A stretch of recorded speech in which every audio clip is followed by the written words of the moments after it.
তোমাতে আমি আর আমাতেই তুমি, বিরক্ত আমি তো সব পাগলামি।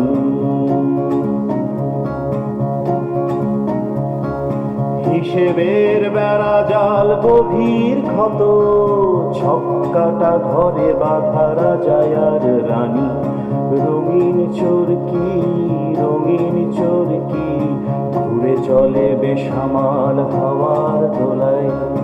রঙিন চোরকি রঙিন চোরকি ঘুরে চলে বেসামাল হাওয়ার দোলায়। তোমাতে আমি আর আমাতেই তুমি, বিরক্ত আমি তো সব পাগলামি। হিসেবের বেড়া জাল গভীর ক্ষত, ছক্কাটা ঘরে বাঁধারা যায় আর রানী।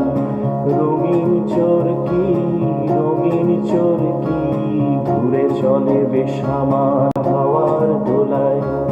রঙিন চোরকি রঙিন চোরকি ঘুরে চলে বেসামাল হাওয়ার দোলায়।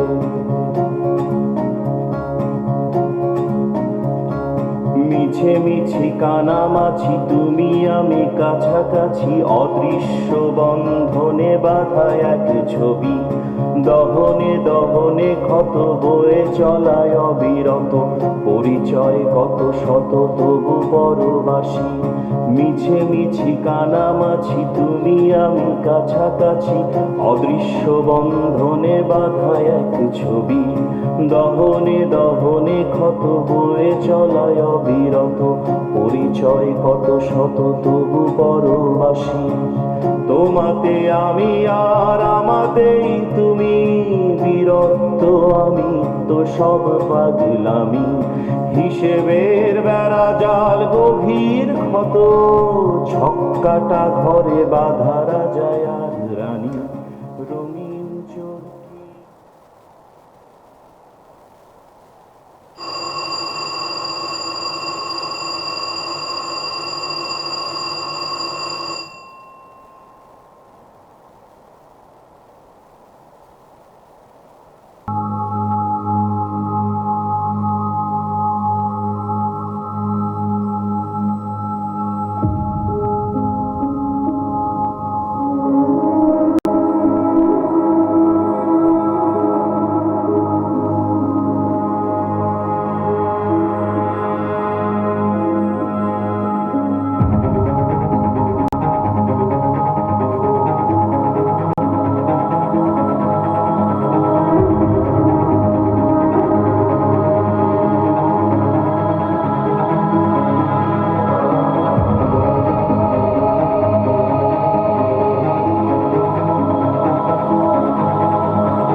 বয়সে মানুষের স্মৃতি গড়ে উঠবার কথা, ঠিক সেই বয়সের প্রায় প্রথম এক স্মৃতি নিয়ে মেয়েটি এই স্থানে এসে দাঁড়ায়। আবছা ছায়া হয়ে থাকা স্মৃতিটাকে চারপাশ তাকিয়ে মিলিয়ে দেখবার চেষ্টা করে। হাজার হাজার মাইল দূরে বসেও হঠাৎ জেগে ওঠা ছবিটা, সাদা কালো ছবিটার সাথে অনেকটাই মিল খুঁজে পায় মেয়েটি। নাম না জানলেও দূরের ওই কদম গাছটাকে চিনে ফেলে পায়ের নিচের স্যাঁতসেঁতে মাটি, সোনা বন্ধ।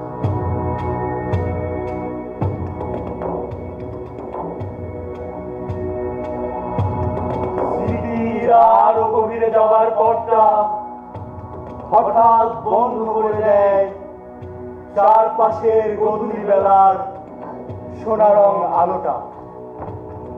কোণে দেখা আলো। তবে কি প্রকৃতি জেনে গেছে মেয়েটি নিজেও বাগদত্তা? মেয়েটির ভাবনা দারুণ ভাবে মন নেয় কদম তলার বাস্তবতায়। না, আমি নিশ্চিত আমার জীবনের যা কিছু লাবণ্যতা, কমনীয়তা সব কিছু কেড়ে নিয়েছে এই কোণে দেখা আলো।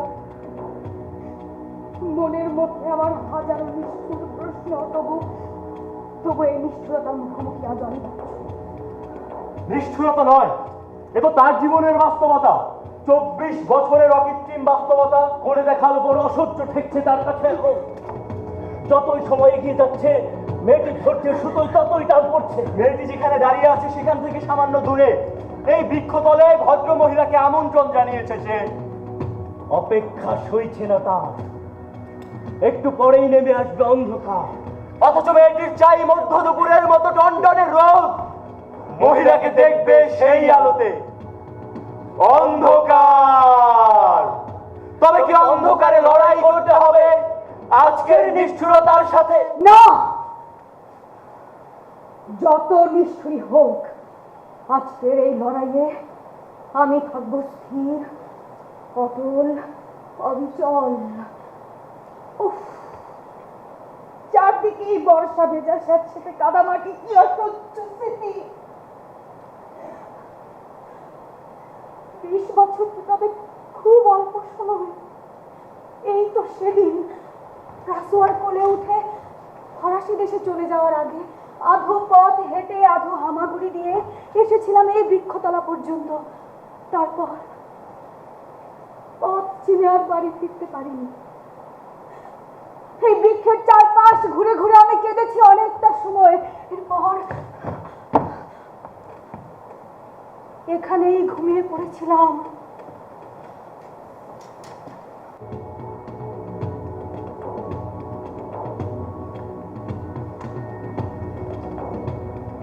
ঘুমের স্মৃতির সাথে আরো একটি স্মৃতি জেগে ওঠে মুহূর্তে। পল্লীর খিস্তি খেউর চিৎকার এখন নতুন করে এসে বাজতে থাকে মেয়েটির কানে। এ যেন পল্লীর নিত্যদিনের রোজ নামচা। বন্ধ চোখে কিছু সময় বসে থাকে মেয়েটি। ততক্ষণে ক্লান্ত সূর্যটা আরো ক্লান্ত হয়ে নিভে যাবে।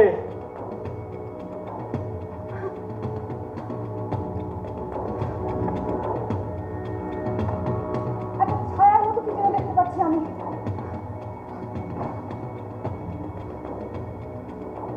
দেখি তবে তারই ছায়া নাকি উত্তরের হাওয়ায় নড়ে ওঠা কোনো বৃক্ষলতার? সে কি ছায়া তো কাছেই এগিয়ে আসছে। দেখি তবে তারই ছায়া, কিন্তু গতি এত ভিড় কেন? আমি কি তাকে প্রথম দেখবো? আমি কি তাকে প্রথম প্রশ্ন করবো? না না না, সত্যি যদি এই দেহ তারই দান হয়ে থাকে তবে তো এই ছায়াটির পেছনে লুকিয়ে থাকা মানুষটির মধ্যে রয়েছে আমার মাতৃকোল। মেয়েটি বোঝে না মাতৃকোল কাকে বলে। কেমন তার উত্তাপ, সে কি শীতল নাকি উষ্ণ? সীমানার মধ্যে মানুষের গন্ধ খুঁজে পায় মেয়েটি। মানুষ সে কি দূরে নাকি কাছে? 20 বছর আগে এমন গন্ধ দেখতে ছিল তার চারপাশ। মেয়েটি এবার চঞ্চল হয়ে ওঠে। এতক্ষণ স্থির হয়ে থাকে মনটা কাঁপতে থাকে। এক মুহূর্তের জন্য ভাবে এই হ্যালুসিনেশন, মায়ার খেলা। মেয়েটি ব্যাকুল হয়ে ওঠে আমন্ত্রিত মহিলার চোখের চাউনি, মুখভঙ্গি, গ্রীবা, উদ্গ্রীব, মায়ের মুখমণ্ডলের ছবি দেখবার জন্য। এই কি তার জীবনের দুর্ভাগ্য নাকি সৌভাগ্য? ছায়া আরো কাছে আসে, আরো কাছে আসে, আরো কাছে আসে, আরো কাছে আসে। হরি হরি রে ব্রজগোপী কোন শালা আমাকে পেছন দিক থেকে ধাক্কা মারলো? কোন সুমন্দি কথা বলছে না কেন? ওরে সে কি, আমি তো পেছনে তাকাতেও পারছি না। ভালো ভালো কথার জবাব দে, না হলে বোতল দিয়ে বাড়ি মেরে তোর মাথা ফাটিয়ে দেবো। হ্যাঁ সে কি, এ শালা কথা বলছে না কেন? আরে বেটা বল বল, তোর নাম ঠিকানা শাকিল বল। আমি তোর বন্ধু না শত্রু, খুলে বল, তাহলে কিচ্ছু বলবো না, কিচ্ছু বলবো না, কিচ্ছু না, কিচ্ছু না, বল বল বল বল। এ শালা কথা বলছে না কেন? শালা পাঁচ ও বুঝেছি বুঝেছি। এই বোতলের ভাগ দেয়নি বলে সব পেছন থেকে ধাক্কা মেরে ফেলে দিয়েছিস। বেঈমান জায়গা, কি ভেবেছিলি ধাক্কা মেরে পড়ে যাব? অত সোজা নয় বাম ধর। এই দেখ দেখ দেখ শালার ভাই কেমন টন টন শরীর নিয়ে দাঁড়িয়ে আছে তোর সামনে। শালা বেঈমান, বোতলের ভাগ দেয়নি বলে শালা পেছন থেকে ধাক্কা মারে। এতক্ষণ আমি এরই ছায়া দেখেছি। ওহ শিট, এই ঝোপ জঙ্গল কদম গাছের ছায়া মারিয়ে যেই মানুষটার গন্ধ আমি পাচ্ছিলাম, এটা এটা তারই। ও বাবা, এতক্ষণ পর মুখে কথা বলেছে। ভালো ভালো, খুব ভালো। তা বাটা মেয়ে মানুষের মতো মেউ মেউ করে কথা বলছিস কেন? মদ খেয়েছিস সে আমি জানি। আরে বাইঞ্চু, মদ খেলে তো পুরুষের গলা হয়ে যায় মর্দা বাঘের মতো, আর তোর হয়ে গেল মাকে বিড়ালের মতো। এটা আমাকে দেখ দেখ কেমন সিংহের মতো শক্তি এসেছে শরীরে। সারা বাইঞ্চু, সে তোর ব্যাপার। তো তুই আমাকে ধাক্কা মার, ওই শালা ভাই আরো ধাক্কা মারো রে। তুই ধাক্কা মার ফেলে দিলি কেন বল? কি উঠুন, উঠুন বলছি। কি হলো? উঠুন উঠুন, আপনি এখান থেকে দ্রুত চলে যান, এক্ষুনি চলে যান। এ শালার গলা তো রতন পালের মতো মনে হচ্ছে না। এ শালার গলা তো কাদের মোল্লার মতো মনে হচ্ছে না। তবে কে রে তুই শালা? তোর নাম খানা বলছে, তুই শালা কে রে শালা? নাম খানা বল শালা। দেখুন প্লিজ, দয়া করে এখানে কোনো ননসেন্স ক্রিয়েট করবেন না। হ্যাঁ প্লিজ, আপনি এখান থেকে এক্ষুনি এক্ষুনি চলে যান প্লিজ। কে রে?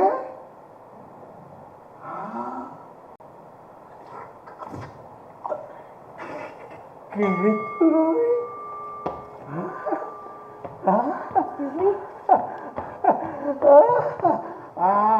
আমার হইমু বাবা, নো আমার হইমু। নো, আমার দেরি দেখে তুই আমাকে এগিয়ে নিতে এসেছিস। কি কপাল আমার মায়ের,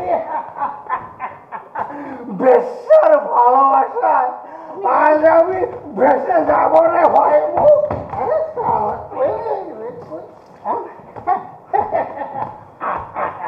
আমার কাছে আয়, আমার বুকে আয়, আমাকে নিয়ে চল তোর বিছানায়। আমাকে নিয়ে চল তোর। দেখুন আপনি এক্ষুনি এই মুহূর্তে এখান থেকে না গেলে আপনাকে পুলিশে ধরিয়ে নেব। পুলিশ? Yes, police. হ্যাঁ কেন? পুলিশ কেন? আরে আরে বাবা, পুলিশের কথা শুনলে আমার নেশা ছুটে যায়। আরে বাবা রে, যে অপরাধ করে তার তো অপরাধ একটা, আর যে অপরাধ করে না পুলিশের কাছে তার অপরাধ সতেরটা। অন্ধকার নেমে আসছে, সে এখনো কেন আসছে না? আমার এত দূর পথ আসা কি বৃথা চলে যাবে? আরে এ তো হইমু নয়, বনমালী নয়, একেবারে গৃহস্থ করে মায়া। Stop! আপনি সত্যি সত্যি এই মুহূর্তে এখান থেকে না গেলে আপনাকে আমি পুলিশে ধরিয়ে দেবো বললাম। একটু আমি যাচ্ছি। ওই যে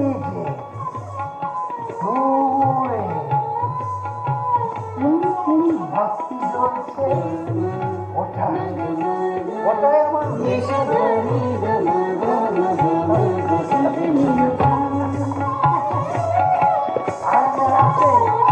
কত নৃত্য হবে, বাদ্য বাজবে, আর গানে শুনবো বনমায়ের গান।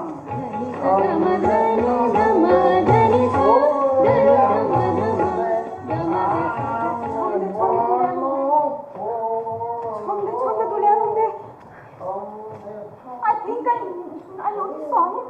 ছন্দে ছন্দে ছন্দে ছন্দে তুলে আনন্দে ছন্দে ছন্দে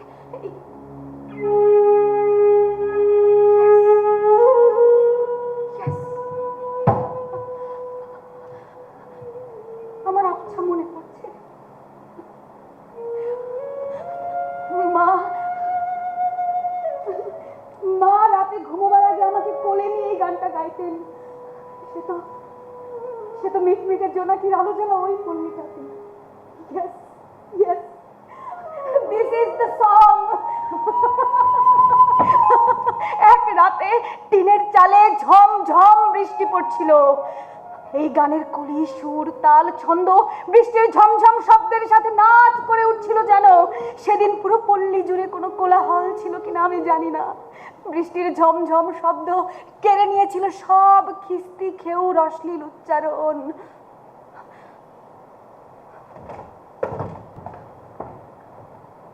তবে সেরাতে কেন যেন মনে হচ্ছিল মা চাইছিলেন না আমি দ্রুত ঘুমিয়ে পড়ি, কিন্তু কেন? সত্যি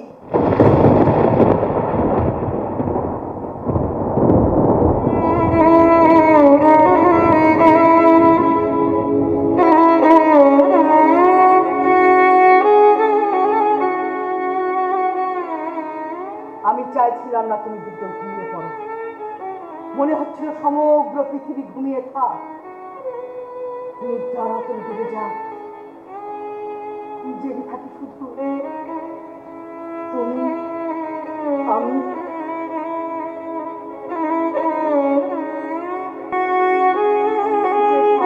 কেউ ছিটতে পারে না, উঠতে পারে না, ডোবাতে পারে না, কেবলই জল জল করে প্রতিদিন উজ্জ্বল থেকে উজ্জ্বলতর হয়, যার নাম মা।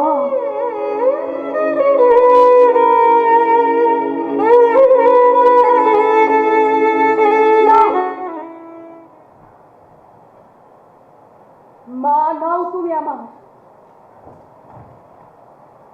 কি প্রমাণ আছে যে তুমি আমার মা? প্রমাণ? সন্তানের কাছে মায়ের প্রমাণ কি? ফরাসি দেশে বড় হয়েছে তুমি, তুমি জানো না কিসে প্রমাণ হয় মা সন্তানের সম্পর্ক? জানি, বিজ্ঞান দিয়ে হয়, ল্যাবরেটরিতে হয়, হয় ডিএনএর পরীক্ষা নিরীক্ষা করে। দরকার মনে করলে করবে সে পরীক্ষা, ভুল প্রমাণিত হলে যে শাস্তি দেবে মাথা পেতে নেব, আর সত্য প্রমাণিত হলে মা বলে কাছে আসবি, জড়িয়ে ধরবি আমাকে। তুমি বাংলাদেশের মেয়ে, যে দেশের মাটি নরম, মন কোমল, সেই দেশের মেয়ে হয়ে তুমি বিজ্ঞানের পরীক্ষা নিরীক্ষা দিয়ে মা মেয়ের সম্পর্ক নির্ধারণ করতে চাইছো।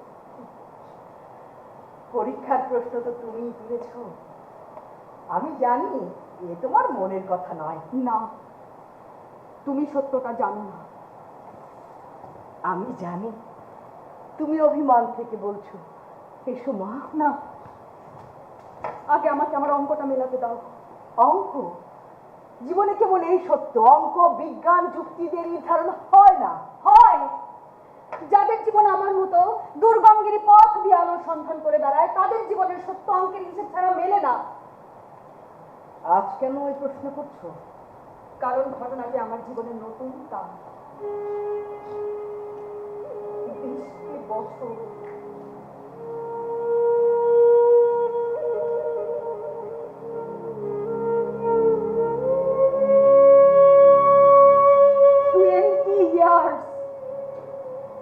আমি কোনোদিন তোমার পরিচয় পাইনি। আমি জানতে পারিনি তুমি আমার গর্ভধারিণী। রাসোয়া, হ্যাঁ, রাসোয়া তোমার পরিচয় আমার কাছ থেকে গোপন করেছে। না না, রাসোয়ার কোনো দেশ নেই। আমি তাকে গোপন রাখতে অনুরোধ করেছিলাম। 20 বছর আগে আমি আর তিনি প্রতিজ্ঞা করেছিলাম, সেই প্রতিজ্ঞা রাসো রক্ষা করেছে। কিন্তু গত মাসের পূর্ণিমায় রাসো আমাকে টেলিফোনে জানায়, তুমি আর্জেন্টিনার মার্টিন নামে এক শ্বেতাঙ্গ যুবকের বাগদত্তা। মুহূর্তে আমার পৃথিবী সুন্দর হয়ে ওঠে।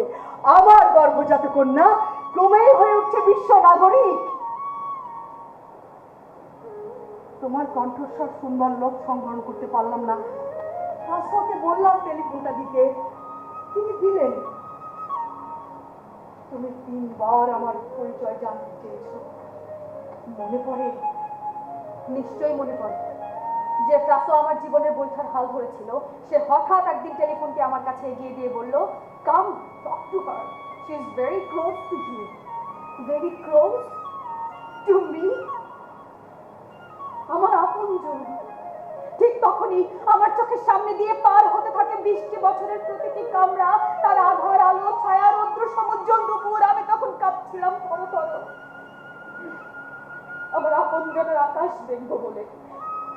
মাগো, আমি মধ্য সাগরে পাল ছেড়া ছোট্ট একটা ডিঙ্গি নৌকা।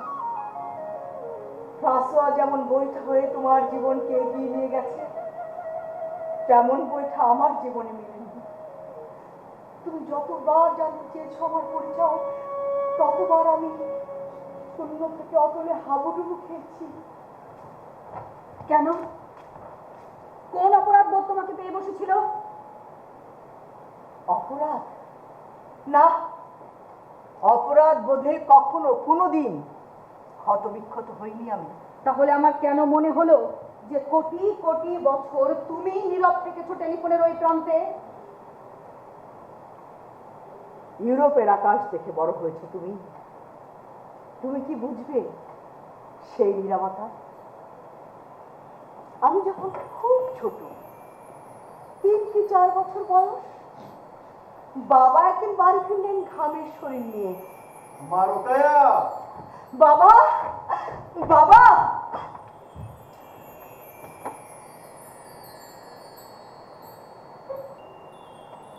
হাতে তার রঙিন কাগজে কাটা চরকি নামক এক খেলনা। পাশের বাড়ি বন্যাতির হাতে দেখেছি আর কত কেঁদেছি। বাবার দেয়া সেই রঙিন চরকি হাতে পেয়ে কিছুই বুঝিনি। হাসি, আনন্দ, কান্না, বেদনা কিছুই আসেনি চোখে, মুখে, ঠোঁটে।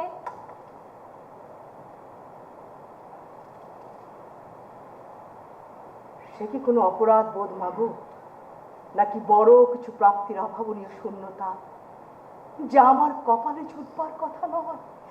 তেমন রঙিন চরকি হয়ে উঠেছিলে তুমি সেদিন আমার কাছে। Yes, this is the point. পরপর 3 দিন তুমি আমার সাথে কথা বলেছো, এরপর বেশ কিছুদিন নীরবতা, আবার তুমি আমার সাথে কথা বলতে শুরু করেছিলে। এক্স্যাক্টলি সেই দিন থেকে তোমার রঙিন চরকি নিয়ে খেলা শুরু, তাই না? সত্যি বলতে আমি তোমার হাতের একটা খেলনা হয়ে উঠেছিলাম। না, এ কথা সত্য নয়। তোমার জন্মের পর তোমার চেয়ে বড় সত্য আমার জীবনে আর কিছু ছিল না। আর হ্যাঁ, মাঝখানে কদিন কথা বলিনি, সেটা ছিল রাসোর অনুরোধ। তিনি চাইছিলেন না তোমার আমার সবটা পরিচয় খুলে বলি। আমি যখন তা নিশ্চয় শুনতে চাইছিলাম না, তখন বারবার মনে করিয়ে দিচ্ছিলেন 20 বছরের আগে কথাগুলো। সেই কথাগুলো তুমি রাখতে পারলে না কেন, যা গত 20টা বছর তুমি পেরেছিলে?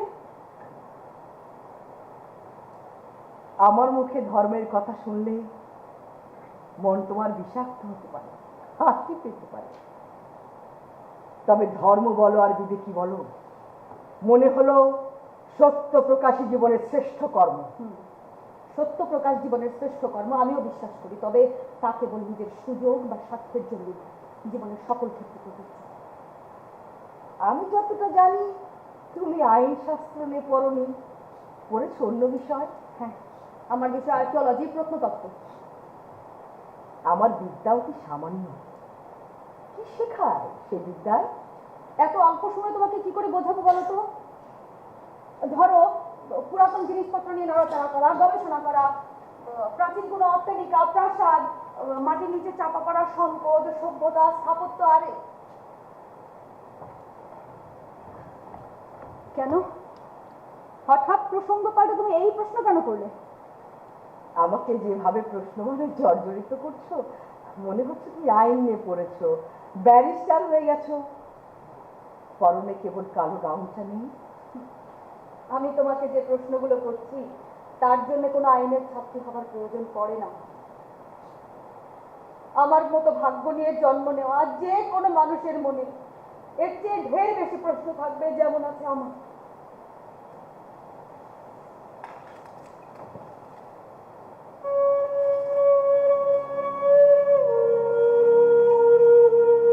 তত্ত্ববিদ্যা নিয়ে, সম্পদ স্থাপত্য নিয়ে গবেষণা করতে শিখেছো। মন ও মস্তিষ্কের গভীরে চাপা পড়া বেদনা নিয়ে গবেষণা করতে শেখো না, তোমার মনের গভীরে কোনো বেদনা নেই। আমার উপর অধিকার প্রতিষ্ঠা করার জন্য প্রাসর সাথে তুমি খেলায় মেতেছো। এ কি বলছিস তুই? আমি অধিকার প্রতিষ্ঠা করতে? তুই তো আতুর ঘর থেকে হারিয়ে যাওয়া মেয়ে নয় আমার, যে আদালতে আমাকে সাক্ষ্য প্রমাণ দিতে হবে। হারিয়ে যাওয়া মায়ের ঘরে বড় হলেও নিজেকে সৌভাগ্যবান মনে করতাম, কিন্তু আমার সবচেয়ে বড় দুর্ভাগ্য যে তুমি নিজে আমাকে প্রাসর হাতে তুলে দিয়েছো। হ্যাঁ, আমি নিজে তোমাকে প্রাসর হাতে তুলে দিয়েছি। কেন কেন তুমি আমাকে ঠিকানাহীন করলে? কেন আমাকে পরিচয়হীন করলে? তুমি তোমার ভবিষ্যৎ চিন্তা করে, তোমার কল্যাণ কামনা করে। কল্যাণ? কাকে তুমি কল্যাণ বলছো? যে জানে নিজের পরিচয়, নিজের বাবা মায়ের ঠিকানা, মাতৃভূমির অপার ভালোবাসা যার কাছে দুষ্প্রাপ্য, যে মা নিজের হাতে নিজের সন্তানকে করুণার পাত্রে তুলে দেয়, অচেনা আলো বাতাস অপ্রিয় ভবিষ্যতের হাতে চড়াগড়ি কেটে ছেড়ে দেয়, তাকে তুমি কল্যাণ বলছো? না না না, প্রাসর আমার কাছে অচেনা ছিল না, আর আমি তোমাকে অপ্রিয় ভবিষ্যৎ হাতে তুলে দেইনি। আমি সব গৌরবে বলতে পারি আমি আমার কর্তব্য পালন করেছি। কর্তব্য? ছি ছি ছি ছি ছি, কর্তব্যের সংজ্ঞা তুমি জানো না। তুমি জানো না মাতৃত্বের সংজ্ঞা। আমার মাতৃত্বে কোনো অবহেলা ছিল না। আমি তোমাকে আবারও প্রশ্ন করছি, তুমি কেন আমাকে প্রাসর হাতে তুলে দিয়েছিলে? আমি একই জবাব দিচ্ছি। ভদ্রভাবে বেঁচে থাকবে, সভ্যভাবে বেঁচে থাকবে বলে গ্রামে বাবার আঁচলের নিচে এইখানে বড় হলে অসভ্যতার কি হতো? এই কদম তলার ভেজা স্যাঁতসেঁতে মাটিতে দাঁড়িয়ে আমাকে দেখবার পর তুমি একই প্রশ্ন করছো, কেন আমি তোমাকে প্রাসর হাতে তুলে দিচ্ছিলাম? জানতে চাও? সত্যি জানতে চাও তুমি? নিজ গর্ভধারিণী মায়ের কণ্ঠে নির্লজ্জের মতো উচ্চারিত করতে বলো, তুমি তুমি পতিতার সন্তান।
চোখের জল বাদ মানল না।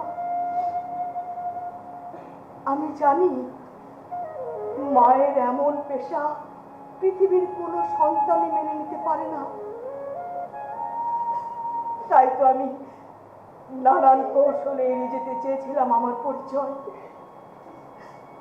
কিন্তু তুমি আমাকে বাধ্য করলে।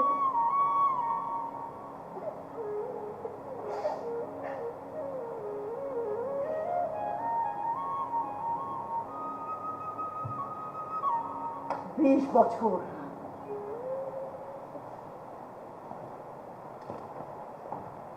20 বছর আগে তোমার বয়স তখন 4 বছর। ফ্রাসো আমাকে বলল তোমাকে তার দেশে নিয়ে যাবে।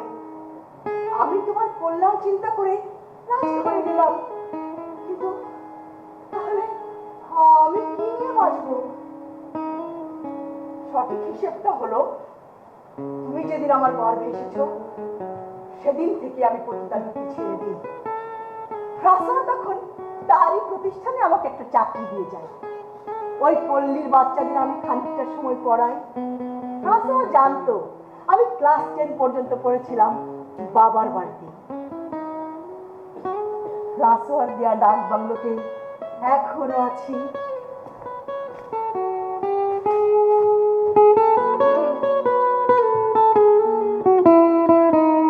চল্লিশটার বেশি ছেলে মেয়ে রোজ আমাকে মা বলে ডাকে। সেই ডাক আমাকে আনন্দ দিয়েছে, ভরসা দিয়েছে, বেঁচে থাকতে সাহায্য করেছে।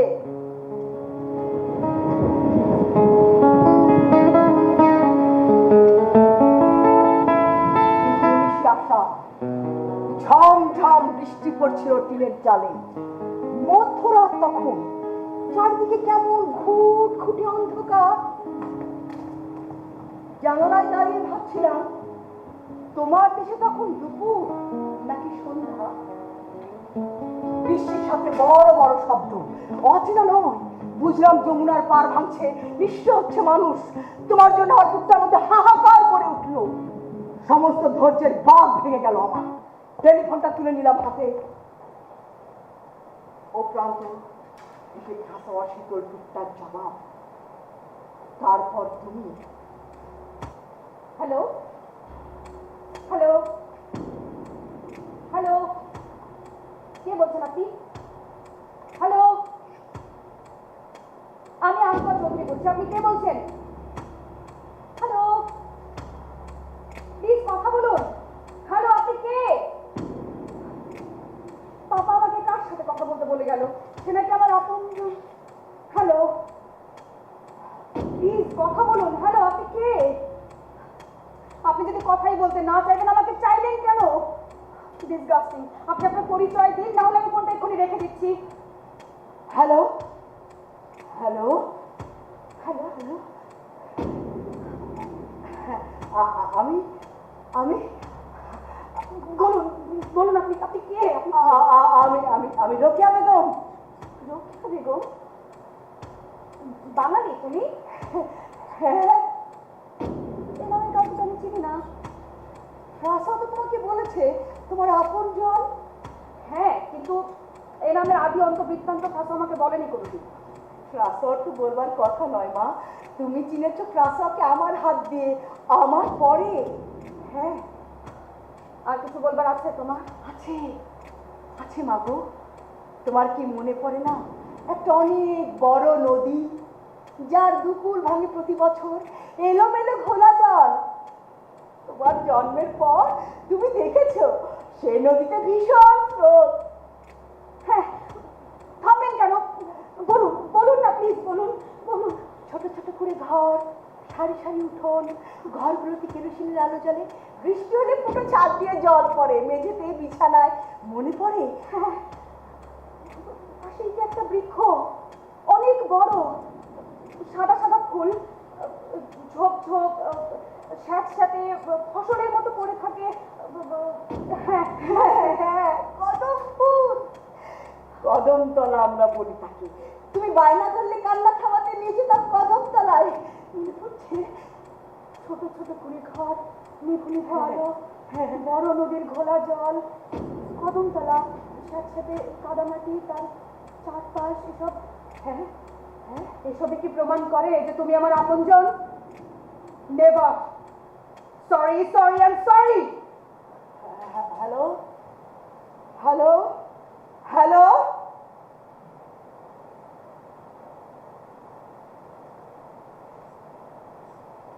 লাইনটা তুমি কেটে দিলে। হ্যাঁ, দিলাম। এরপর 5 দিন আমি স্তব্ধ ছিলাম।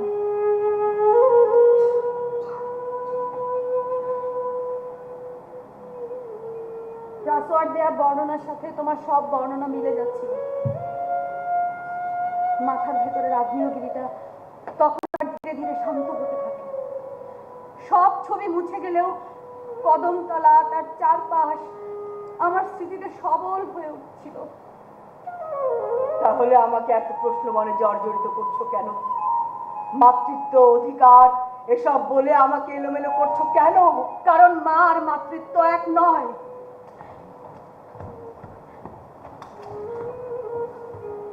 আমি এইখানে বড় হলে তোমার কি এমন ক্ষতি ছিল বলো তো? এত বিদ্বান মেয়ে হয়ে সমাজ, সভ্যতা এত সব বুঝেও আমাকে এই প্রশ্ন করছো? করছি এই কারণে যে আমার জন্মের আগে ও পরে যাদেরই ওই পল্লীতে জন্ম হয়েছে তাদের সবাইকে কি তুমি রাসোয়ার কোলে তুলে দিতে পেরেছো? না, তা পারিনি। আর সেটা আমার কর্তব্যও নয়। তোমার শুধু তোমার মেয়ের সতীত্ব রক্ষা করার কর্তব্য, তাই না?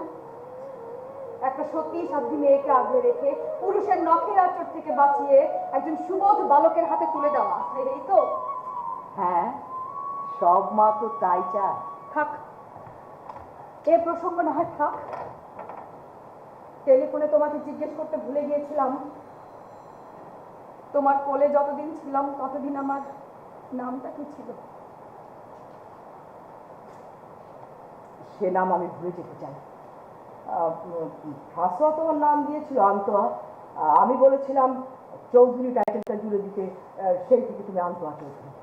কেন এই চৌধুরীটাই কেন যুক্ত করতে হলো? ওটা তোমার বাবার নামের উপাধি। বাবা মানে জন্মদাতা। আন্তোয়া, আমি চাই না এত সব ইতিহাস জেনে অনেক দুঃখ নিয়ে তোমার কাছে তুমি ফিরে যাও। আমি স্বেচ্ছায় সে দুঃখের মুকুট পড়তে এসেছি মা।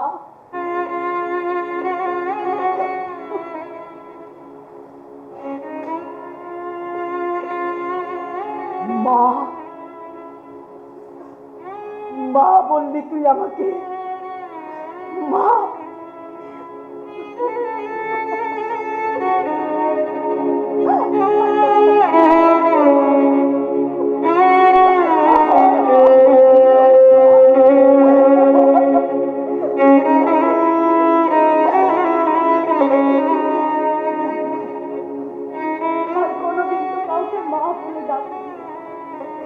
জেনেছি মা নেই, ছিল না।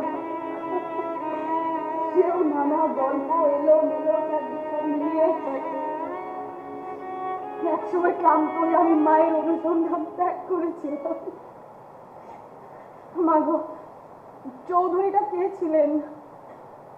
তোমার স্বামী নাকি আমার জন্মদাতাকে ভুল?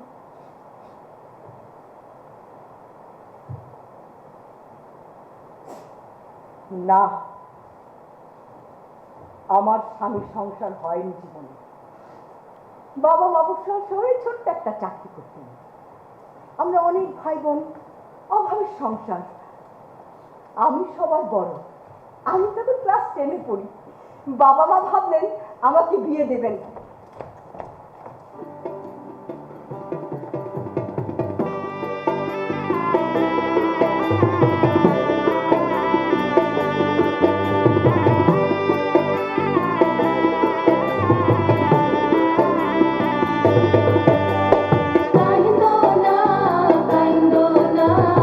বলো মা কবুল, বলো কবুল। আলহামদুলিল্লাহ। না ঘরে বিয়ার গাড়ি ওই বুঝি আইসে ওই শোনা যায় আধা পথ খড়খায় বাইজ করে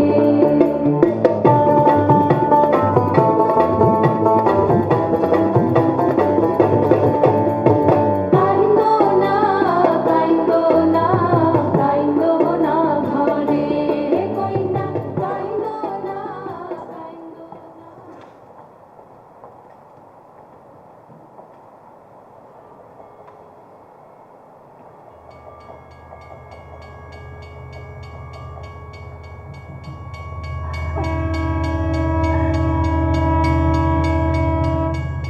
ট্রেনটা চলতে শুরু করলো। পৃথিবীটাকে মনে হলো কত বড়। জীবনে এই প্রথম বুক ভরে শ্বাস নিলাম। ট্রেনটা চলছে, একটা স্টেশনে ট্রেন থামতেই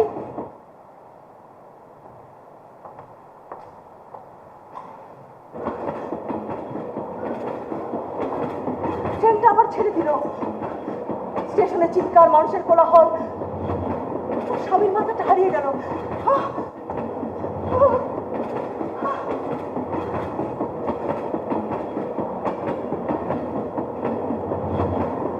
ট্রেনটা চলছে চলছে, রাত হয়ে এলো।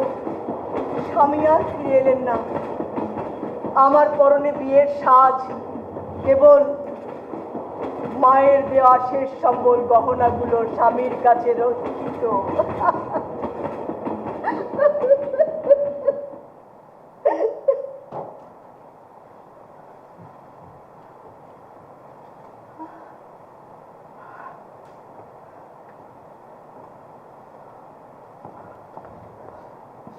শূন্য স্টেশন, এলোমেলো হাঁটতে থাকি।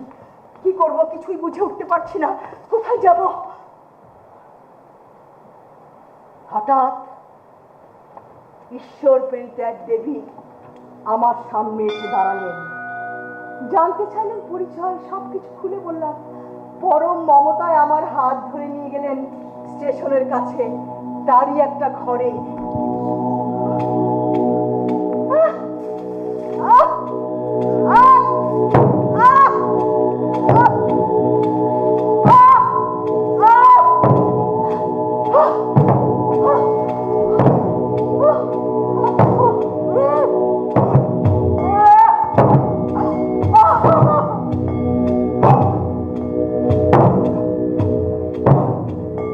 সেই রাত থেকে আমার কবিতা বৃত্তি শুরু। সম্মতিহীন শরীরটার উপর চলে পাশবিক অত্যাচার। পুরুষের সংখ্যা স্মরণে আনতে পারি না।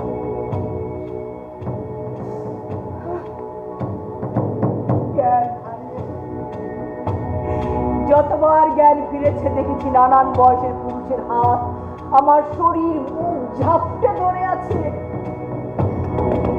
এভাবে কতদিন কাটে জানি না। একদিন নিজেকে আবিষ্কার করি ওই পল্লী।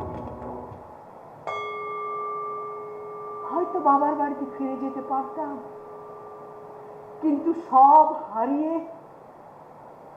বাবার সংসারে আবারও কি ঠাঁই হতো আমার? ততদিনে আমি পাল্টে গেছি। দেহ পাল্টে গেছে, মন পাল্টে গেছে, মুখে নিয়েছে অন্য ভাষা। রোকেয়া বেগম থেকে হয়ে গেছি আমি ললিতা, ললিতা রানী। কই গেলি রে ললিতা? আয় আয় আয় ললিতা, ও মাসি আমার ললিতা গেল কই রে? ললিতা ললিতা কই গেল? ললিতা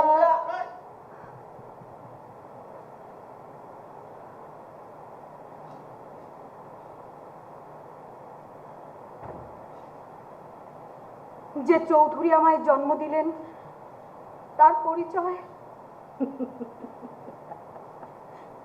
হাসছো কেন? আমার মনের মধ্যে জ্বলে পুড়ে খাক হয়ে যাওয়া একটা প্রশ্ন তোমাকে হাসাচ্ছে। চৌধুরী আর 10টা খদ্দের মতোই খদ্দের ছিল। পুরুষের পরিচয় তখন খদ্দের ছাড়া আমার কাছে আর কিছু না।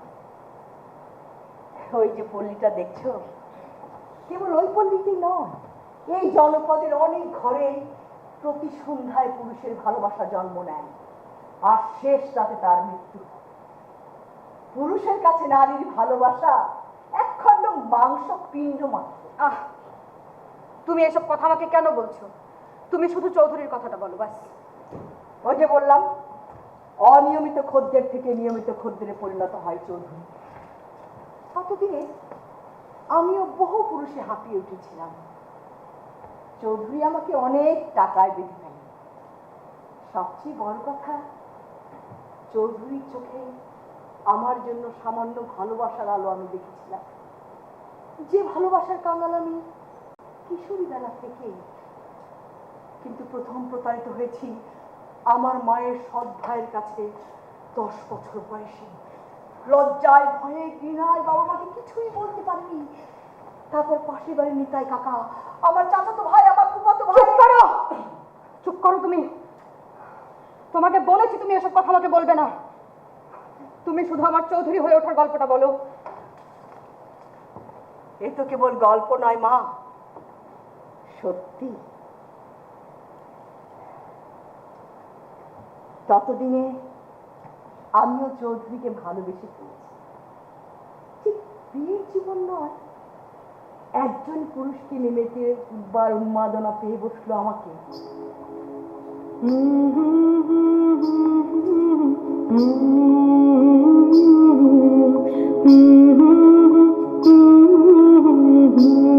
একদিন বুঝলাম আমি অন্তঃসত্ত্বা, একজন মানুষের মধ্যে আর একজন মানুষের অস্তিত্ব, আমার সন্তান, আমার একান্ত আপন।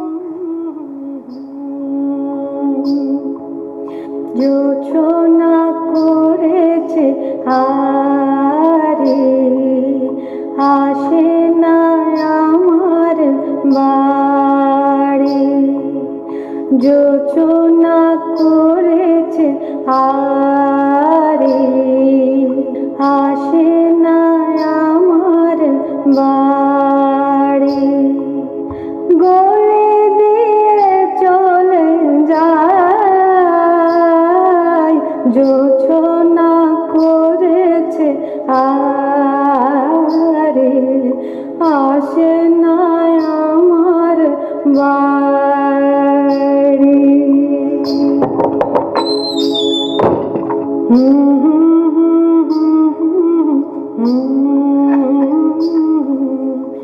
ললিতা রানী, আমার আমার ললিতা, ললিতা, ললিতা রানী। আমাকে মনে পড়লো তোমার? কেন অপেক্ষা করেছিলি বুঝি? হ্যাঁ, শাড়িটা পর ললিতা। আমি আজকে দেখ, এই নিজে খোপাই গুজে দেব তোর গোলাপের কলি। পাপড়ি ছড়ানো ফুটন্ত গোলাপ কেন আনিলে জানিস? কেন? কারণ সে তো তুই নিজেই ললিতা।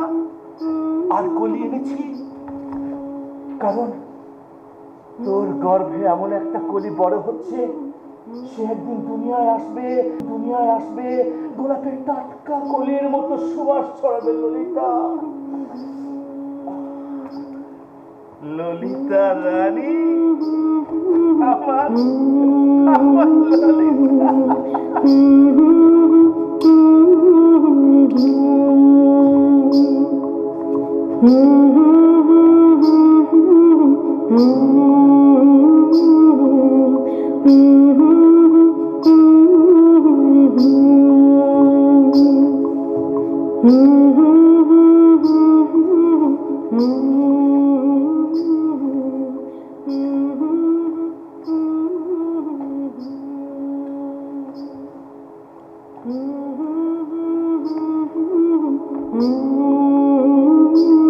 ললিতা, আজকে টাউন থেকে তোর জন্য এনেছি বিদেশি মদ। আজকে আমরা দুজন মিলে সারা রাত মদের জলে ফেলা ভাসাবো। আমি চাঁদ সওদাগরের পুত্র লক্ষ্মীধর, আর তুই হবি আমার বেলহোলা ললিতা। ললিতা রানী, আমার না গো না, ও নামে আমাকে আর ডাকবো না। যেদিন তোমার সন্তান আমার গর্ভে এসেছে সেদিন থেকে আমি ওই নাম ভুলে গেছি। আমি রোকেয়া, রোকেয়া বেগম হতে চাই। রোকেয়া। মদ খা ললিতা, মদ খেলে সব প্যানপ্যানানি বন্ধ হয়ে যাবে, রোকেয়া বেগম হওয়ার স্বপ্ন মুছে যাবে, বান্ধা খদ্দেরকে আর স্বামী বলে মনে হবে না। না গো না, তুমি খদ্দের নও, তুমি স্বামী, আমার সন্তানের পিতা। অমন সন্তান আমার নানা পল্লীতে কত আছে তা তুই জানিস না? তাহলে যে গোলাপের কলি এনে বললে সন্তান তোমার সুবাস ছাড়াবে।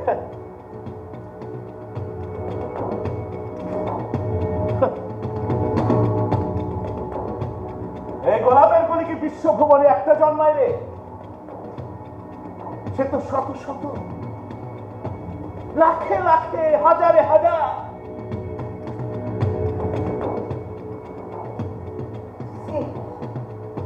কি ভাষায় কথা কও তুমি? ললিতা, নতুন ঢং ধরেছিস না? বেশ্যার বুঝি আর সংসার হয় না। যে দেখ, বাবলি, বিজলি, রত্না, কৃষ্ণার পোলাপানেরা এ দুয়ারে ও দুয়ারে খাচ্ছে যাচ্ছে আর পরে পরে ঘুমাচ্ছে, জানিস? না গো না, সন্তান কখনো বেশ্যার হয় না, সন্তান হয় মায়ের। আর সেই মা যদি হয় বেশ্যা? আমি আরেক কাজ করবো না, তোমাকে নিয়ে চলে যাবো আমি দূর দেশে। নাম পাল্টে দেব, ঘর হবে, সংসার হবে আমাদের। ললিতা, মদ খা ললিতা, মদ খা। মদ খেলে সব ভুলে যাবি। নতুন নতুন খদ্দের স্বপ্ন জাগবে মনের মধ্যে, নতুন রং খেলা করবে তোর দু চোখে ললিতা রানী। ললিতা, আমার আমার ললিতা। আমি জানি সন্তান তোমার হলেও আমার সন্তান তোমার কাছে নিরাপদ না। মিথ্যা কথা!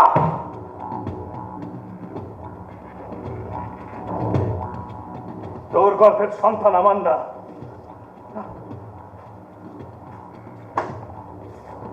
নতুন গল্প ফেঁদেছিস না? যেমন বছরের পর বছর নতুন গল্প শুনিয়ে এসেছিস খদ্দেরদের, তার নতুন বয়ান না? হ্যাঁ? নতুন কৌশল পেতেছিস। যা বিক্রাম করা জারজ পুরুষের দল, সত্যের জাত, আমাদের মন একটা, দেহ একটা, প্রতি রাতে ভেঙে দিয়ে চুরমার করে যাস। না মানিস জাত, না মানিস পাপ, বেঈমান। বেঈমান বলিস কাকে মাটি? যার অর্থে চাল কিনিস, ডাল কিনিস, সন্ধ্যায় আলো জ্বালাবার কেরোসিন কিনিস, দামি খদ্দের আলতা লিপস্টিক কিনিস, তাকেই বলিস বেঈমান। আমার ঘেন্না হচ্ছে তোমার সন্তান আমার গর্ভে। তোমার দেয়া চাল ডাল কেরোসিনে থুতু দিয়ে চলে যাবো দূর দেশে। আর কোনোদিন আমার কাছে এলে তোমাকে মৃত্যু হবে তোমার।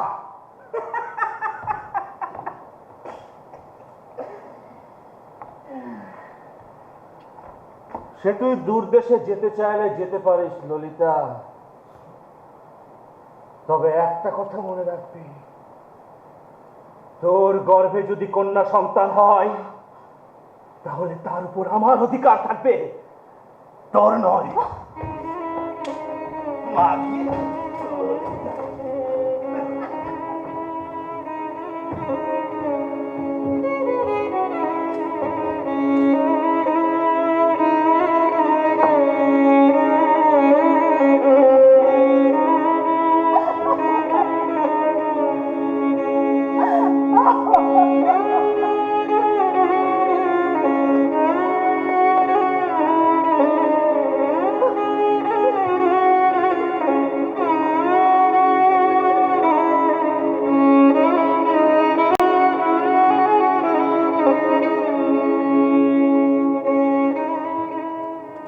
কেন? কন্যা সন্তানের উপর তার কেন অধিকার থাকবে? কন্যারাজের সম্পদ, পতিতালয়ের টাকার খনি, প্রতি রাতে তোমাকে বেচবে, কিনবে, কাঁদাবে, হাসাবে, আর মুনাফাটা তুলে নেবে তোমার বাবা। ছি, চুপ করো। বাবা কেন? নামটা শুনতে এখন আমার ঘৃণা করছে। তুমি না তোমার জন্ম বৃত্তান্ত শুনতে আমাকে ক্ষতবিক্ষত করলে, আরো শুনবে, আরো শুনবে তুমি আমার মেয়ের। আমার চারপাশে যত মেয়ে আছে তাদের কাহিনী তুমি শুনবে। আন্তোয়া চৌধুরী, না, আমাকে তুমি চৌধুরী বলে ডাকবে না। বেশ, আন্তোয়া। তুমি বলেছিলে এটা ফ্রাসোয়ার দেওয়া নাম, তোমার দেওয়ার কোনো নাম ছিল না?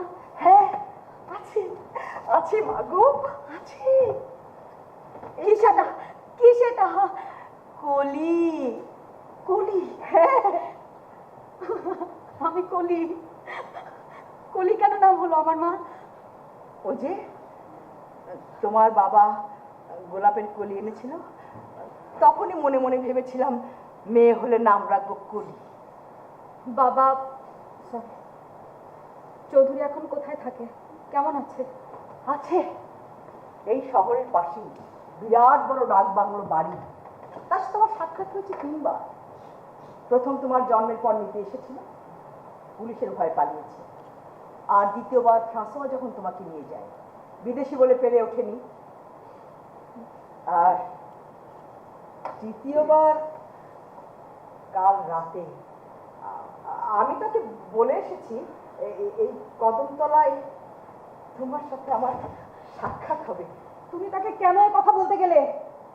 চলো, এক্ষুনি চলো। ওই পুরুষটা এখানে আসার আগে আমি বেরিয়ে যেতে চাই এখান থেকে। না মা, সে তো কেবল পুরুষ নয়, তোমার জন্মদাতা। ছায়াবাজি পুতুল রূপে বানায়া মানুষ, যেমনি নাচো তেমনি নাচে পুতুলের কি দোষ।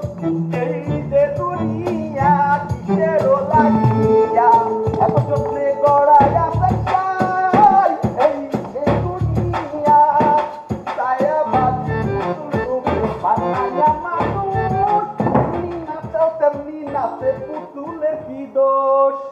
এই যে দুনিয়া কিসের লাগিয়া এত যত্নে গড়াইয়াছেন সাই, এই যে দুনিয়া ছায়াবাজি পুতুল। এই ছেলে, এই, কি করছো এখানে? আসসালামু আলাইকুম কি ইয়া করছো? রাহমাতুল্লাহ। এই জায়গাখানে একটু চেক করতেছি। ও, তো কি নাম তোমার? আর নাম নেই, আর ডাক নাম কুত্তার বাচ্চা, ভালো নাম সুতমারানি। কি বলছো আমল চাবল? এ ভালো নামটা বলো। আন্নের বিশ্বাস হয় না কেন? এটাই আর নাম। ওই বিশ্বাস না হইলে সাহেব আগে শুনবেন। ও, তা তোমার সাহেব কোথায়? আপনারা তো জানেন না, আর সাহেবের তো আগের দিন নাই। আর সাহেব হচ্ছে এখন বিশিষ্ট রাজনীতিবিদ, বিশিষ্ট সমাজসেবক, আগামী দিনে আলহাজ, আগামী দিনে এলাকাবাসীর কান্ডারি, আগামী দিনে ইসলামের রক্ষক। রে বাবা রে, আর সাহেব যে আরো কত কি জান নগরে বলে শেষ করা যাইতো না। এলাকাই তো আর সাহেব আর আগে করতেও যায় না। আগে আমি যাই, জায়গা টায়গা সব চেক করি, তারপর আমার সাহেব আইবে।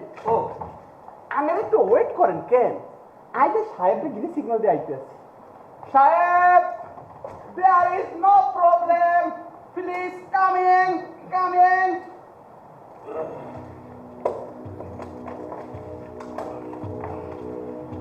ইয়া আল্লাহ, রহম করো, বালা মুসিবত দূর করো, দুনিয়ার বালা মুসিবত দূর করো। আসসালামু আলাইকুম। এই কুত্তার বাচ্চা, জিয়ার এখানে রাস্তা ছিল বলছেন না ম্যাডাম, আশা করছি না এই মেহমানকে সাবধান আমার গাড়ি দেওয়া লাগবে।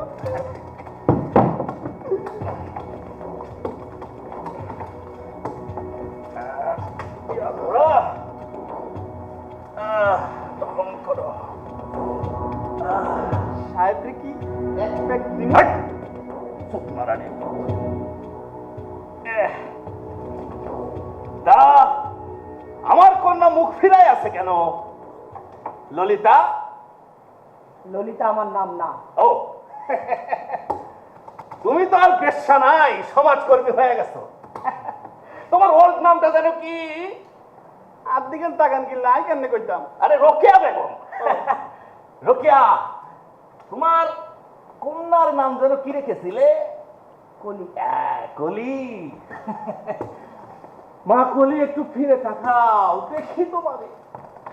রোকেয়া বলছে নাকি অনেক বিদ্যা শিক্ষা তোমার, থাকো ফরাসি দেশে, বেশ বড় নাম করা দেশ, বড় বড় শিল্পী সাহিত্যিকদের নাকি জন্ম সেখানে। ওই কি একজন আছে না, পিকাসো বা পিসাকো না কি একজন আছে ছবি আঁকেন, তার সাথে কি তোমার পরিচয় আছে? মা মেলামেশা হয়? ওই বরাবরই শিল্পী সাহিত্যিকদের আমার অকর্মা সুখ মারানি মনে হয় আর কি। গুড ফর নাথিং বলে যাকে। এ কাব্য, এই কানের কাছে তো সব অন্ধন করে রে। এক কাম করেন, কপালে একটা জুতছে লাত্তি মারেন। তোর কপালে মারবো না মশার কপালে মারবো? আমার কপালে মারবেন কিল্লা, আপনারা আগে তো মুসার কপালে মারতেন। আমি যদি মশার কপালে মারবো, তোরে বেতন দিয়ে সার্ভেন্ট রাখলাম কেন? সুত মারানির পুত। ও আচ্ছা কইতেন আল্লাহ বিচার করবো। গোপী খেলে হরি হরি রে ওরে মারে কোথায় এলাম রে? এ কার ঘর? ছিলাম আমি বনমালী বলে, যাবো আমি বৃন্দাবন বাজার। বৃন্দাবন বাজার কে রে? চেনা চেনা লাগে। ললিতা, ললিতা রানী, পার নাইট 175 টাকার 1 পয়সাও কম না। ললিতা মানে ফিক্স রেট। বাপরে বাপ, কত দাম! শঙ্করদা, তুমি যাও এখান থেকে। তোর বয়সটা সামান্য বেড়েছে, তবে এখনো কি টসটসে আছে। চল, চল, আজ রাত তোকে নিয়ে কাটাবো। শঙ্করদা, তুমি যাও এখান থেকে। ও বুঝেছি বুঝেছি, হ্যাঁ তোর রেট বেড়েছে, তা তো বাড়বে। চাল ডাল তেলের দাম বাড়লো, আর বেশার দাম বাড়বে না? হ্যাঁ, ললিতা, লুলুমনি, সেই ছনের ঘরে এখন আর নেই রে। দিনের 2 চালা করেছি। চল চল চল। ঠিক আছে ঠিক আছে, আজানের আগেই তোকে বিদায় করে দেবো। শঙ্কর মন্ডল, এখানে জরুরি কাজ হচ্ছে। কার বলা শুনলাম রে? হ্যাঁ, আর চোখটা বলতে বেশি ঝাপসা ঝাপসা লাগছে। সারা মালটাকে 2 নম্বর ছিল নাকি? এই শঙ্কর মন্ডল, হ্যাঁ, গেট আউট। ও শুক্রালি, আমাদের শুক্রিয়া। শুক্রানি কবিরা হারাম দাদা চৌধুরী, ও এলাহি চৌধুরী। তুমি তো আমার 1000 বিয়া মেরে হজে গিয়েছিলে। না, হজে যাইনি, এবার যাবো। 8,20,000 টাকা ক্যাশ করে টিকিট করেছে। তার বাপের জন্য এত টাকা দেখেছে? আমার বাপ দাদা এত টাকা করে দেখবো? আমার বাপ দাদা তো তোমার মতো ফারত সদের ব্যবসা করে না। তাহলে বিদায় হ। হ্যাঁ, বোঝায় হোক মানে ভয় কি? হ্যাঁ, বোঝায় হবো মানে আমি যাবো বৃন্দাবন। ও ও বুঝেছি বুঝেছি, তুমি তো আবার ললিতা রানীর এক্স ডার্লিং, প্রাক্তন নাগর। অনেকদিন পরে সাক্ষাৎ হলো বুঝিয়া। এখন তো রোমান্টিক মোডের শুটিং হবে। তুহি মেরি মঞ্জি, তুহি মেরি পু। আরে একাব্বর বাবাজি, তুমি এই ফিল্মের ডাইরেক্টর নাকি? লাঠি মেরে বিদায় কর। বুঝাই হব মানে বলে কি? তোমার কাছে আমি 3 বোতল মাল পাওনা আছি। এই দেখো দেখো, ওকে খাবে সেটা সেটা আজ আমি বুঝে পেতে চাই। হ্যাঁ, বড় আজে বাজে কথা হচ্ছে শঙ্কর মণ্ডল। আশেপাশে কত হচ্ছে মানে বলো কি? হ্যাঁ? তোমার মনে নেই আজ থেকে 4 বছর আগে কৃষ্ণকলিকে তুমি বান্ধা রেখেছে? বাপরে বাপ, 11 মাইল রাস্তা হেরে সে শহর থেকে নিয়ে এলাম মৃত সঞ্জীবনী সুধা 3 বোতল। তোমার মনে নেই সেটা সেটা আজ আমি বুঝে পেতে চাই। আপনি কি করলাম 3 বছর মা হয়ে আমি আপনার তো রাজি হয়ে যাই, তারপরে আমি জানি না লিখতেছেন কি নাই। এই তো সাতটা মানুষের মতো কথা রে বাবা। চল ঠিক আছে ঠিক আছে আসি রে ললিতা।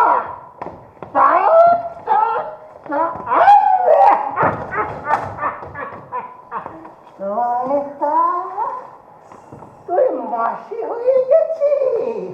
ভালো ভালো খুব ভালো। গ্রাম থেকে কুচি কুচি মাল এনে ব্যবসা। আজ আমি ওর পয়লা খদ্দের। পকেট খাবে সমস্যা নাই, কোনো সমস্যা নাই। যত টাকা লাগে দেবে ওই শুক্রবার। চলেন তো আপনি খালি কেন করছেন? আরে করছি মা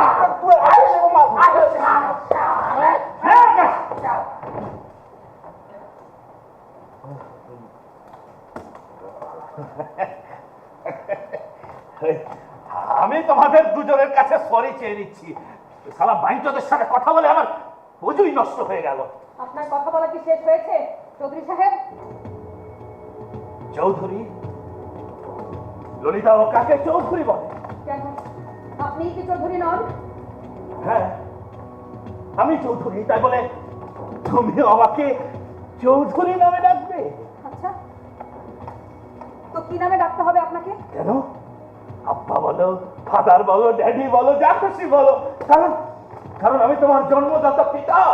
আপনি আমার পিতা নন।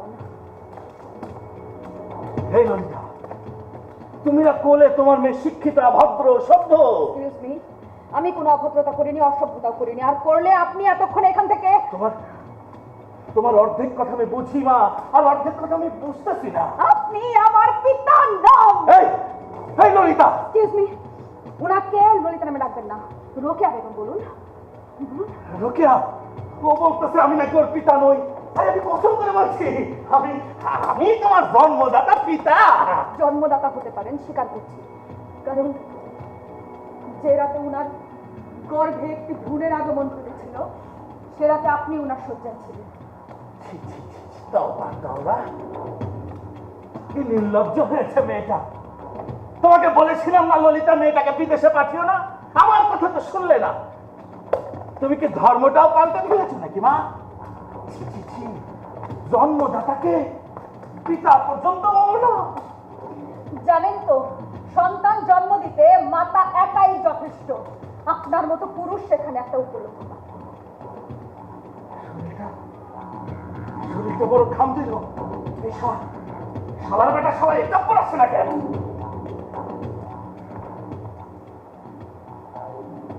আপনার কাছে কিছু প্রশ্ন আছে আমার। নিজের ঔরসজাত কন্যাকে পতিতালয়ে ধারা করবার বাসনা কোন পিতা? যে মেয়ে বড় হবে তাকে দিয়ে জমজমাটি ব্যবসা হবে, এ কোন ধর্মের আচার চৌধুরী সাহেব? ও, আমি আসার আগে নানা বিদ্যা শিক্ষা আদান প্রদান হয়েছে এখানে। এই এই বেহায়া মাগি, এই ললিতা রানী, নিজের পেটের সন্তানকে সবকিছু খুলে বলতে হয়েছে। বেহায়া ললিতা রানী। আপনার বেহায়া ললিতা রানী কেবল একটা নয়, এই পৃথিবীর তাবৎ নারীর ভাগ্য তাই। আপনার স্ত্রীর হৃদয়টা খুঁড়ে ভালো করে পরখ করলেও দেখবেন সেখানে প্রতি রাতে কত ললিতার জন্ম দিয়েছেন আপনি। মেয়েটা মায়ের চেয়েও বেহায়া। হ্যাঁ? মেয়েটা মায়ের চেয়েও বেহায়া। এই, এই শালা, আজকে তো দেরি হইল কেন তোর?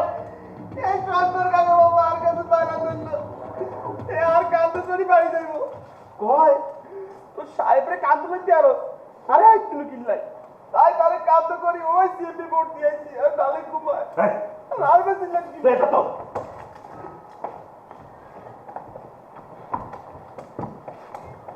তুমি চাইলে মা আমার বাড়িতে যেতে পারো।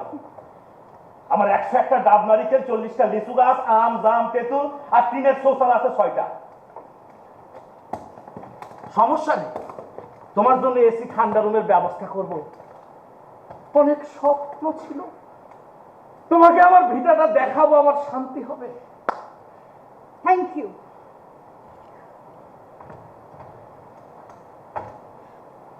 আপনি বরং ওনাকে নিয়ে যান।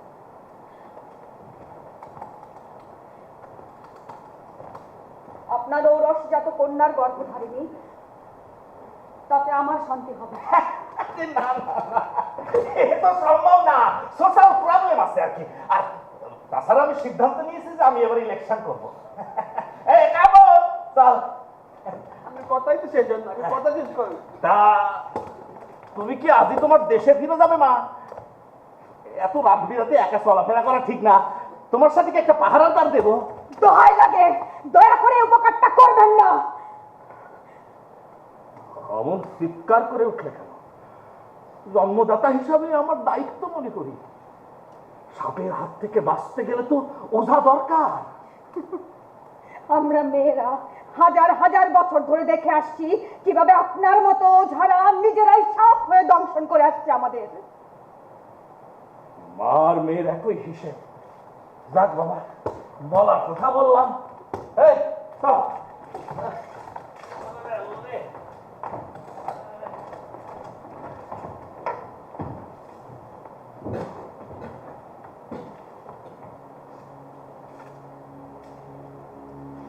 আসি আন্টি, আসসালামু আলাইকুম। আল্লাহ আল্লাহ কি তোমরা দোয়া করবে, আপনার নাম করতেন আল্লাহ তোমার বাঁচায়।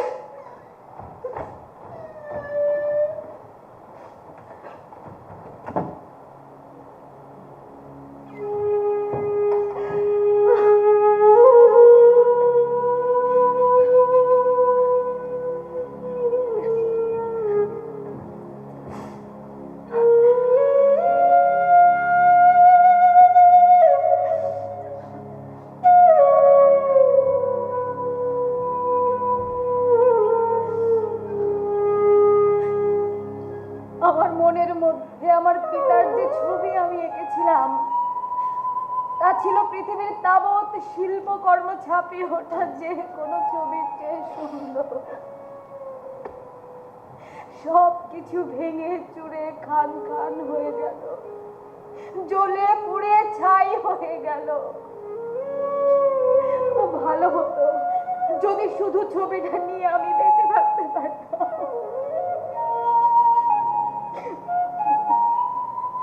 সবার সব স্বপ্ন তো পূরণ হয় না মা। বাবার ভাঙাচোরা চেহারা নিয়ে নয় বেঁচে থাকো। আমাকে ক্ষমা করেছিস মা? ক্ষমার কথা নয়, আমি যতদিন এই পৃথিবীতে বেঁচে থাকবো ততদিন এই একই প্রশ্ন করব। তুমি তোমার কাছে রেখে আমাকে কেন বড় করলে না? তোমার স্নেহে আদরে স্পর্শে আমাকে কেন বড় হতে দিলে না?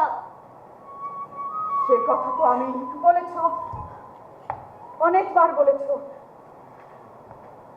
কিন্তু এই বিশ্ব ব্রহ্মাণ্ডের কি এমন ক্ষতি হতো যদি ওই দেখা যায় সামান্য দূরের পল্লীটাতে আমি বড় হতাম?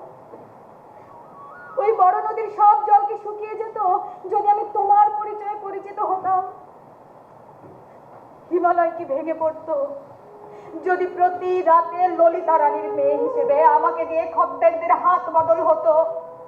ঈশ্বর কি তাতে অখুশি হতেন? এই জগৎ সংসার থেকে কি ধর্মটা উড়ে যেত? সেটা আমি কি করে সহ্য করতাম?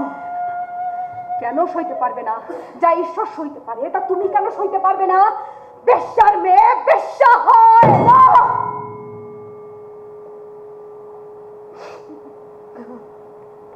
চুপ কর, চুপ কর মা, তুমি আমাকে বঞ্চিত করেছো মা। একটা পশু তার সন্তানকে এতটা বঞ্চিত করে না। হ্যাঁ, তা হয়তো করেছি, কিন্তু এখন আমি সগৌরবে বলতে পারি আমার মেয়ে সম্মানের সাথে বেঁচে আছে, হায়নাদের হাত থেকে রক্ষা পেয়েছে।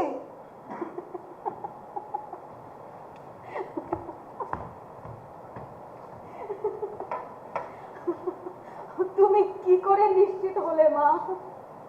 তোমার কি ধারণা কেবল এই অন্ধকার পল্লীটাতেই চৌধুরীরা বসবাস করে? তুমি কি মনে করো পৃথিবীতে একাই তুমি ললিতা রানী? কি বলছিস তুই? কখনো কি আলো জ্বলা ঘরগুলোতে উঠে দিয়ে দেখেছো সেখানকার চৌধুরীরা কি পোশাকে থাকে, কি ভাষায় কথা বলে? চৌধুরীরা সুরক্ষিত ঘরগুলোতে যেখানে কখনো আলো নেভে না, সেখানে আমার মতো চৌধুরীরা কিভাবে দিনে দিনে ললিতা রানীতে পরিণত হয় তুমি জানো? চুপ কর। ওই অন্ধকার পল্লীটাকে কেবল নরক বলে জানলে তুমি, আর তাই বুঝে নিজের কন্যাকে এক শ্বেতাঙ্গের হাতে পার করে দিলে সভ্য দেশে। মেয়ে তোমার স্বর্গে গেল এই ভেবে কত আনন্দেই না তোমার দিন কেটেছে, তাই না? না না, আমি তোমার সেই স্বপ্ন ভঙ্গ করতে চাই না। না, বলতে হবে আমাকে। শুনবো আমি, বল। আমি তোমাকে কোনো নতুন গল্প শোনাতে পারবো না মা। এই যে পোশাকটা দেখছো, এই পোশাকের নিচের দেহটা তাবৎ পৃথিবীর নারীর একটা ললিতা। তুমি যেমন স্বেচ্ছায় ললিতা রানী হয়ে ওঠনি, দিনে দিনে তিলে তিলে সামাজিক ষড়যন্ত্রের রোকেয়া বেগম থেকে হয়ে উঠেছে ললিতা রানী, ঠিক তেমনি কেউ প্রকাশ্যে কেউ অপ্রকাশ্যে নামে বেনামে ললিতা ব্যক্তি মেনে নিতে বাধ্য হয়। কারণ চৌধুরীদের ধর্ম নেই, বর্ণ নেই, জাত নেই, জাতি নেই, কিচ্ছু নেই। ওই অন্ধকার পল্লীর কিশোরীর আর্তনাদ তোমার কানে পৌঁছে মা। সভ্যতার শিখরে সম্মানিত জাতিতে বেড়ে ওঠা কিশোরীর আর্তনাদ তোমার কানে পৌঁছে না। অথচ এই দুই কান্নার একই সুর, একই কষ্ট, একই যন্ত্রণা। তবে কি তুই জানতে চাইবে, হিসেব করবে প্রাসু আমাকে কতটা নিরাপত্তা দিতে পেরেছিল? প্রাসু না, প্রাসু আমাকে পিতার পরিচর্যায় বড় করেছে, কিন্তু তার একাকি করতে কিছু নির্ভর করে না মা।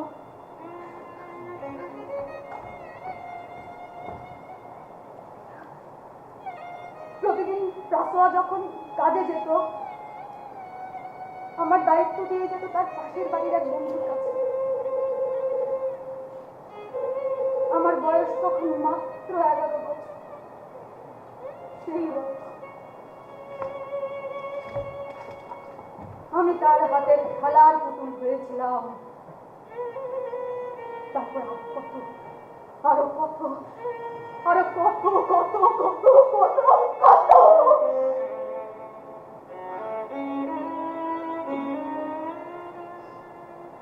তোমার পিতার মতো প্রাসও আমাকে আগলে রেখেছিল, সুরক্ষিত রাখতে পারেনি। আসলে পৃথিবীর কোনো বাবারাই পারে না মা, কারণ চৌধুরীরা সাপের মতো ঢুকে পড়ে আর তারপর দংশনে দংশনে দেহটা নীল করে দিয়ে হারিয়ে যায়। আর সবশেষে 101টা ডাব নারকেলের বাগান বাড়িতে বসে এরা ঈশ্বরের জপ করে। দেখবে তুমি মা, আমার ভেতরের ললিতাটাকে তুমি দেখবে না। দোয়া লাগে, দোয়া লাগে। বহু দেশ ঘোরা মেয়ে আমি। শুনবে তুমি আরো মেয়ের গল্প? আফ্রিকার কালো মেয়ে, অস্ট্রেলিয়ার শ্বেতাঙ্গ, পাপুয়া নিউগিনির, ভেনিজুয়েলার আরো মেয়ের গল্প তুমি শুনবে মা। ওদের গল্প তোমাকে আমাকেও হার মানিয়ে যায়। ওই অন্ধকার পল্লীটা কেবল নয় না, এই পৃথিবীতে যত আলোই জ্বালো, এই জ্যোৎস্না ভরা তারারা তোমার আমার হাতের নাগালে নেমে এলেও নারীর জীবনের অন্ধকার ঘটে না, অসহায়ত্ব কাটে না। কারণ এই চৌধুরীরাই আমাদের পাহারাদার হবার দায়িত্ব পাইছে।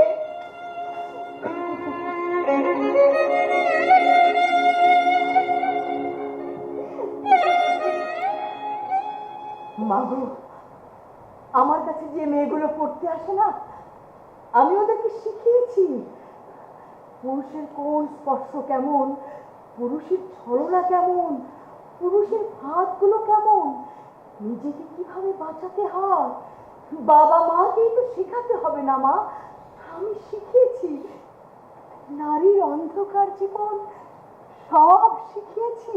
মাগো, তুমি নারীর অন্ধকার জলে একটি মাত্র অধ্যায় দেখেছো কেবল, সে অধ্যায় পুরুষের প্রতারণা। তুমি জানো না এই জগৎ বিশ্বে নারীর অন্ধকার জগতের কত কোন প্রতিকূল রয়েছে। যাও জিজ্ঞেস করে দেখো, তারা কোনো না কোনো ভাবে কোথাও না কোথাও পুরুষের লালসার শিকার হয়েছে। নারী কোথাও সুরক্ষিত নয় মা। নারীর শরীরের গন্ধে রক্তের সম্পর্ক হার মেনে যায়, হার মেনে যায় শত বছর ধ্যান করে থাকা ঋষির সাধনাও। পুরুষের জারি করা আইন ও ধর্মের বেড়াজালে কত নারী অকালে ঝরে যাচ্ছে, বিনা চিকিৎসায় বিনা শিক্ষায় অর্ধমৃত হয়ে তারা বেঁচে আছে মা। তা কেবল এক দেশ নয়, নানা দেশে নানা দেশে। তাদেরকে তুমি বাঁচাবে কি উপায়ে? তুই তোরা বাঁচাবি?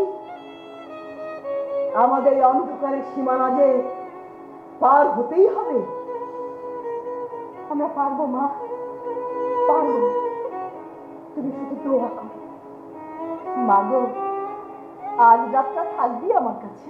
মা, তুমি না বলেছিলে আমার জন্মের পরে আমাকে প্রথম তুমি স্নান করিয়েছিলে ওই ওই ওই জলে? ভীষণ স্রোত ছিল সে রাতে। চলো না মা, চলো না, আজ তোমার সাথে আমি একসাথে ভিজবো সেই জলে। চলো। সে তো অনেকটা পথ, আর তাছাড়া কেমন ফুটফুটে অন্ধকার।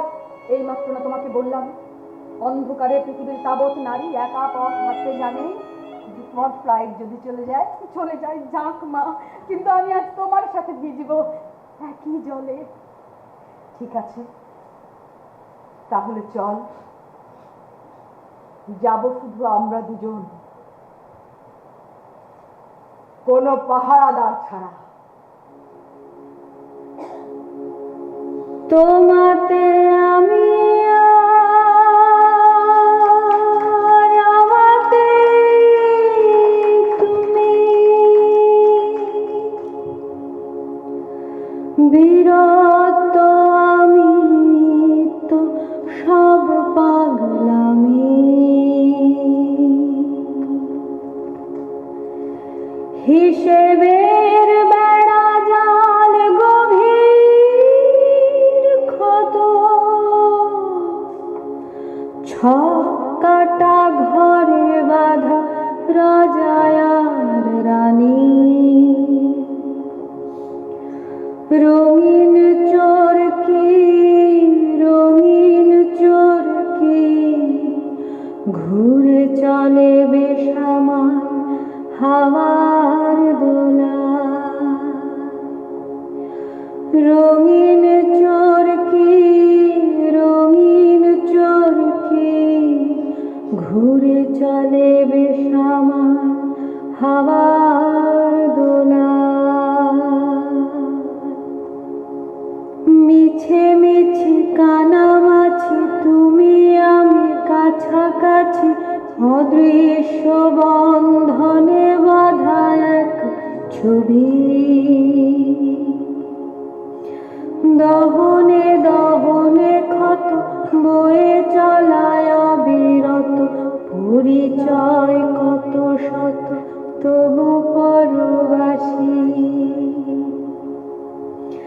মিছে মিছি কানামাছি তুমি আমি কাছাকাছি, অদৃশ্য বন্ধনে বাঁধা এক ছবি, দহনে দহনে ক্ষত বয়ে চলায় অবিরত, পরিচয় কত শত তবু পরবাসী, রঙিন চরকি রঙিন চরকি।